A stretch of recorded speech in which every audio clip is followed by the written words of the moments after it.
ცხოვრობენ ქართველები ევროპის ცენტრში. Როგორ ეგუებიან მათთვის სრულიად უჩვეულო გარემოსა და წესჩვეულებებს და როგორ ახერხებენ და ახერხებენ თუ არა საერთოდ ეროვნული თვითყოფადობის შენარჩუნებას. დროების ერთ-ერთ წინა გადაცემაში ასახული ქართველი იმიგრანტების ერთი ნაწილის ყოფა და ცხოვრების წესი არც თუ საუკეთესო მაგალითი იყო ბოლო წლებში უცხოეთში სხვადასხვა მიზეზით გადახვეწილთა მდგომარეობის წარმოსაჩენად. თუმცა ეს ის სამარცხვინო მაგალითები გახდათ, რომელთა არსებობის შესახებაც ქართულ საზოგადოებას არასოდეს უნდა დაავიწყდეს. დღეს კი ემიგრანტთა იმ ნაწილზე ვისაუბრებთ, რომლებსაც სხვადასხვა მიზეზის გამო დიდად არ ულხით, მაგრამ საქართველოში იქნებოდნენ ევროპასა თუ აფრიკაში, მათ ადამიანურსა და კულტურულ თუ გნებავთ ეროვნულ სახეს არასოდეს დაკარგავდნენ. ჩვენი სიუჟეტის გმირების ნაწილი საქართველოში 90-იანი წლების დასაწყისში მომხდარი კატაკლიზმების შედეგად აუტებულთა ტალღის წარმომადგენელია. ნაწილი ევროპული ყოფის სინამდვილეს სულ ახლახანს ეზიარა, მაგრამ მათ ერთმანეთთან ისაერთიანებთ, რომ ყველანი გერმანიაში ცხოვრობენ და პედანტიზმითა და წესრიგით თვით ევროპაშიც კი გამორჩეულ ქვეყანაში ცივილიზებული თანაცხოვრება დიდად არ გასჭირვებიათ. თუმცა სამშობლოსა და ახლობლებისაგან განშორების სევდა ყველას თან დახვება. განსხვავება ისაა, რომ ამ განწყობის გამოხატვის უნარი ღმერთმა ყველას ერთნაირად არ მისცა. ემიგრანტის სევდა გერმანიაში გადახვეწილმა ქართველმა კაცმა ასე დაასათაურა მისი მრავალწლიანი ემიგრაციული ცხოვრების დროს დაგროვილი ტკივილი. ჩემი მოგზაურებული შეფასებით ამ მშვენიერ ლექსს ჩვენი მონათხრობის ერთ-ერთი გმირი დროებაში თავად წაიკითხავს. ჩვენი ჟურნალისტების მაია ასათიანისა და იაგო გოგილაშვილის მიერ მომზადებულ ამავე სიუჟეტში სხვებთან ერთად თქვენ ნახავთ ერთი წლის წინ გერმანიის ჩრდილოეთში ქალაქ ბილეფილდში დაარსებული ქართული სათვისტომოს წარმომადგენლებს, რომლებიც ბევრ კარგ საქმეს აკეთებენ, მათ შორის აამოქმედეს ქართული საკვირაო სკოლა, სადაც სამშობლოდან გადახვეწილი ემიგრანტების შვილებს ქართულს თავიდან ასწავლიან. მაშასე თანამედროვე ქართული ემიგრაციის გერმანული აქცენტი ჩვენს დროებაში.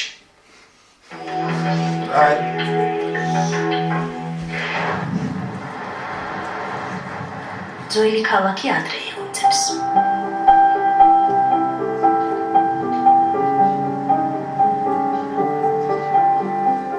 გზა მე-16 საუკუნის ციხესიმაგრემდე მიდის. გათენებისას ქალაქში სიცოცხლის პირველი ნიშნები აქედან იწყება. გერმანულ ქალაქს ბილეფილდი ჰქვია, ძველ ციხესიმაგრეს შპარენბურგი. მაშინ 4 საუკუნის წინ შპარენბურგში არსებობდა ტრადიცია, რომელსაც ქალაქში დღესაც იცავენ. როცა ციხესიმაგრეში ზარის ხმა ზუსტად 7-ჯერ გაისმება, ბილეფილდში უკვე იციან, რომ დილის 7 საათია. პატარა გერმანულ ქალაქში გერმანული სიზუსტით ახალი დღე იწყება. ამ ახალ დღეს სხვებთან ერთად ქართველებიც იწყებენ.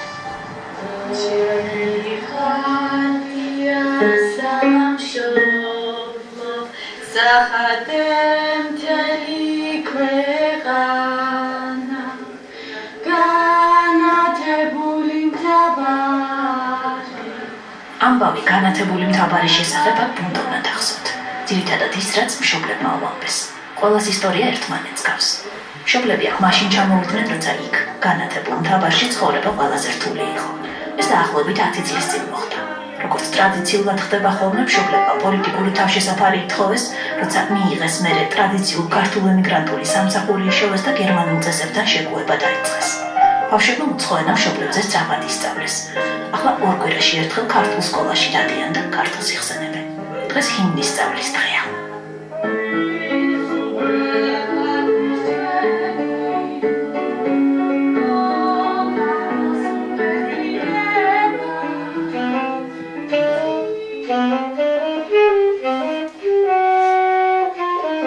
გახსოვს საქართველო?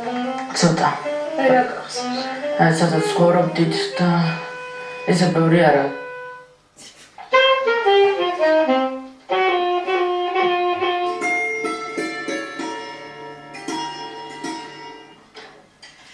როცა გერმანიაში ჩამოიყვანეს, ბექა 5 წლის იყო. ახლა ბილეფილდის ყველაზე პრესტიჟული გიმნაზიის საუკეთესო მოსწავლეა და გერმანულის გარდა კიდევ 4 ენა იცის. ქართულად წერა-კითხვა ბილეფილდში ისწავლა. ქართული ცოტა მქონდა დავიწყებული, მაგრამ ახლა ესე ვისწავლე. როცა ბილეფილდის ქართული სათვისტომო ერთად იკრიბება და ემიგრანტებისთვის კონცერტს მართავს, მაშინ ბექა თეთრ ჩოხას იცმევს და ქართულად მღერის. სხვა დღეებში, როგორც თავად ამბობს, მტკიცება ხშირად უწევს ვინ არის. პირველ კლასში სულ ეგონე თურქი და მე რუსი.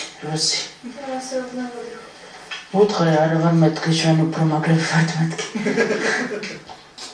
ფეხით გადავედით საზღვარზე და შეიძლება ითქვას ნახევარი თურქეთი და ნახევარი გერმანიის ფეხით ვერით სანამ მოვედი ძალიან რთულ პირობებში მოხდა ჩვენი წამოსვლა. ეს 8 წლის წინ იყო. დღეს იხსენებს, რომ 100 კილომეტრის ფეხით გავლაზე რთული უცხო ქვეყანაში ემიგრანტის სტატუსით ცხოვრება იყო. შემდეგ საკუთარი საქმე იპოვა. მისი ქალაქის გარშემო მცხოვრები სხვა ქართველები მოძებნა და ქართულისათვის თომა დააარსა. პატარა გერმანულ ქალაქში უკვე ყველა მიცის ვინ არიან ქართველები. უმცროსი ქართველებისთვის კი თავისი წესები აქვს, როგორ არ იქცნა გერმანელებად. ერთი პერიოდი იყო, რომ ბავშვებმა ცოტა მიბაძეს. გერმანელებს ალბათ ჩათვალეს, რომ აქ ესე უნდა იყოს, მაგრამ მაშინ მე ამათ ორზე დავუძახე და უთხარი, რომ დასაბნაესადოთ მეთქი, რომ დაემსგავსოთ გერმანელებს, რომ მიბაძოთ მათნაირად არ გამოვა მე უთხარი მაგი, იმიტომ რომ თქვენ ვერ გახდებით გერმანელი და აქ გერმანელი მიგიღებთ არასდროს თქვენ როგორც გერმანელს და ყოველს იქნებით უხერხულ მდგომარეობაში, იმიტომ რომ ყოველს იქნებით უპატივცემრობაში, რადგან ადამიანი რომელიც სხვას ბაძავს და ბოლომდე ვერ ბაძავს თანას, იქნება ცოტა უხერხულ სიტუაციაში, მაგრამ თუ იქნებით მეთქი ქართველები თქვენ კაი ქართველები გერმანიაში. მაშინ მეთქი მოთხარი გერმანელები პატივს გცემენ როგორც კაი ქართველს.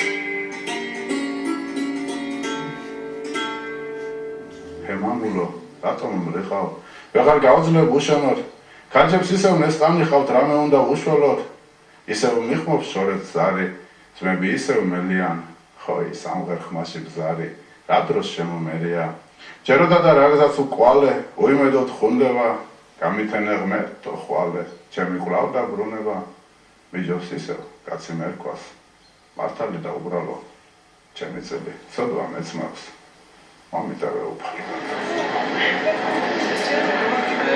საბავშვო ეტლს უნივერსიტეტის დერეფანში გერმანელებმა თვალი უკვე შეაჩვიეს.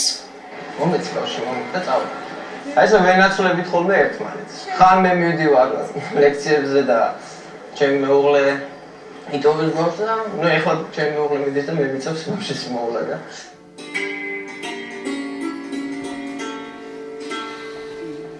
4 თვის ვახოს უნივერსიტეტში მის მშობლებზე უკეთ იცნობენ. თვითონაც ცხოვრების უმეტესი ნაწილი აქ ლექციიდან ლექციის მოლოდინში აქვს გატარებული. ახლა დედას უნდა დაემუქოს. ჩვენ აქ ვართ. რა.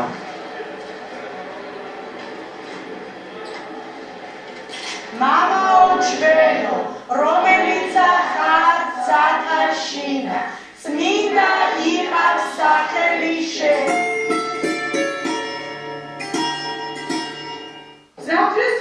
იქაც სკოლაში დაწყებითი კლასის მასწავლებელი იყო. გერმანიაში ჩამოსვლის შემდეგ შემთხვევით გაიგო, რომ მინდენში ქართული სკოლა არსებობდა. სკოლაში შვილი მიიყვანა და დარჩა. შევედი ბავშვებთან და ქართულად ვერ მაგებინებდნენ რა უნდათ ამ ბავშვებს. საქართველოში დაბადებული ბავშვები იქ ზოგიერთებს რამოდენიმე კლასიც ჰქონდათ გავლილი და ქართულად ლაპარაკობდნენ, მაგრამ ძალიან არაგრამატიკულად დამახინჯებულად. არაცისოს ბესე, ცოტა. კი. სკოლაში შეიძლება ხო? ქართულ სკოლაში? შეიძლება მანჩმა.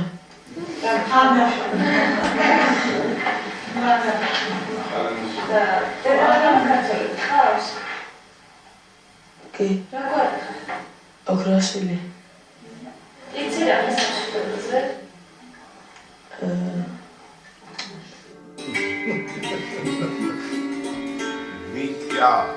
6 წლის იყო, როცა საქართველოდან ჩამოიყვანეს. ახლა 12-ისაა, თუმცა ბილეფილდის ქართულ სკოლაში დღეს პირველ კლასში მიიღეს. სამშობლოს არ დატოვებს ადამიანი თუ კაი ცხოვრება აქ.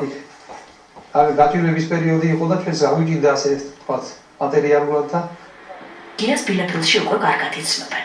აქაური ქართველები ამაყობენ, რომ ერთ-ერთი მათგანი ქალაქში ცნობილი პიროვნებაა და ოპერის თეატრში მღერის.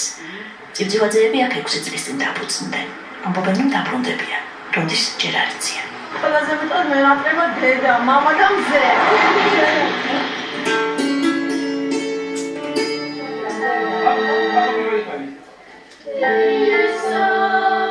კვირაობით სხვა ქართველებს ისინი სკოლაში ნახულობენ. წივწივაძეები ბავშვებს სიმღერას ასწავლიან.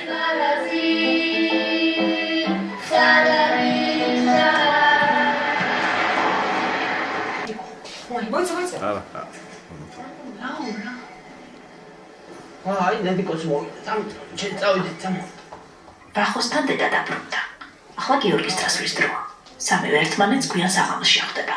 ვახომის იცის, ის ლოდინს შეჩვეულია. ნუნა გავიქცე რა წავედი.